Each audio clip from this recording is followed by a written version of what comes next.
qodobkan waa qodob xasaasi ah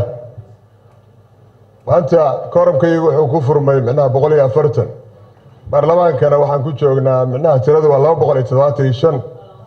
150 ma gaarno waxaan nasiib daraa marka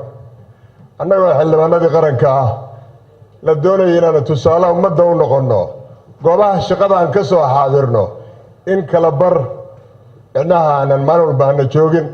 arrintaasuna arrin shacabka Soomaaliyeed micnaha innaba ha yaraatee naga yeelahayaan ma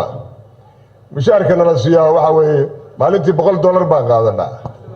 $100 shacabka Soomaaliyeed kama goodo waxaan marka qabaa waxa meeshaan lagu soo qoray ee faraha badan ee af Soomaaliga faraha badan ee aan cadayn warasha wabaasha runaa sheegin beenna sheegin waxaad sheegtaa waayin way waa inay caddahay xildhibaanka xagga ka hadlay waxaan codsan lahaa inaan isdhageysano kalama codeerin qayladhaantuna waa ii dheer tahay marka waxaan ku oran lahaa aan isdhageysano waxaan leeyahay marka it should be clear halkan waa inay ku caddahay xildhibaanka aan shaqada iman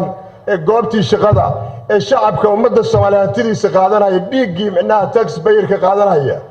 waa in uu consequence qiimaha u bixiyaa waxaa loo badiyaa inta badan la yiraahdo xildhibaanada baarlamaanka ku jira ee uma baahna mushaarka leeyahay maxay yeelay waa hantiilayaal weeye ku ilaashada xoolahooda baarlamaanka xildhibaan arrinta ayada gudoomiye waxaan ka codsanayaa qodobka laga hadlayo waa qodob weeye